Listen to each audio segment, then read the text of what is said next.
Ne sois pas jaloux des gens mauvais, ne désire pas aller avec eux. En effet, ils ne pensent qu'à détruire et ils parlent seulement du mal qu'ils vont faire. Avec l'habileté, on peut construire une maison, avec l'intelligence, on la rend solide. Avec l'expérience, on remplit les chambres de biens précieux et agréables. Un sage est puissant. S'il est savant, il est 2 fois plus fort. Aussi calcule bien ton affaire si tu pars à la guerre. Un grand nombre de conseillers donnent la victoire. Un homme stupide ne peut pas atteindre la sagesse. C'est pourquoi il ne doit pas ouvrir la bouche quand on discute des affaires de la ville. Celui qui projette de faire du mal, on l'appelle l'artisan des mauvais coups. Les projets d'un homme stupide sont toujours pour le mal, et les gens détestent celui qui se moque de tout. Si tu te décourages le jour où tout va mal, tu as vraiment peu de force. Délivre les condamnés à mort, sauve-les, qui ne tiennent pas debout en allant se faire tuer. Tu diras peut-être, j'ignorais tout. Mais celui qui connaît les cœurs, c'est la vérité. Il t'observe, il connaît tout, il rendra à chacun ce qu'il a fait.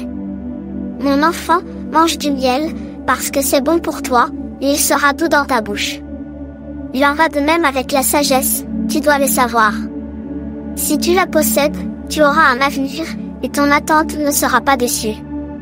Homme mauvais, ne guette pas la maison de celui qui agit bien, pour piller le lieu où il habite. Celui qui agit bien peut tomber cette fois, il se relèvera toujours. Au contraire, ceux qui agissent mal sont renversés par le malheur. Ne te réjouis pas quand ton ennemi tombe, ne danse pas de joie quand il perd l'équilibre. Sinon, en voyant cela, le Seigneur jugera que c'est mal et il évitera de punir ton ennemi. Ne te mets pas en colère contre ceux qui font du mal, ne sois pas jaloux des gens mauvais. Ceux qui font du mal n'ont pas d'avenir, et la vie des gens mauvais est comme une lampe qui s'éteint. Mon enfant, respecte le Seigneur et le roi.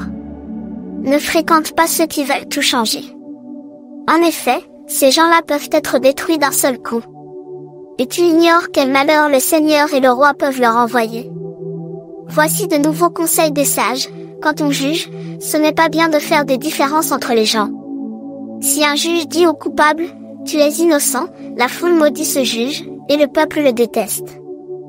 Au contraire, ceux qui condamnent les coupables sont satisfaits.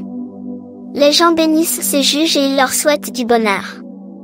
Une réponse franche est une preuve d'amitié. Termine d'abord ton travail dehors, prépare tes champs pour la récolte.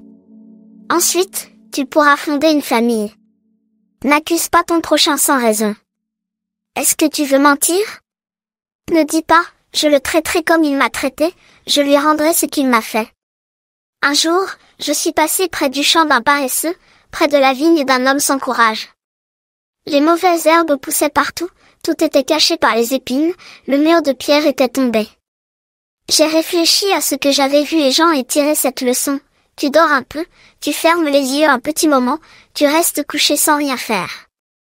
Pendant ce temps, la pauvreté arrive chez toi comme un promeneur, la misère te surprend comme un pillard.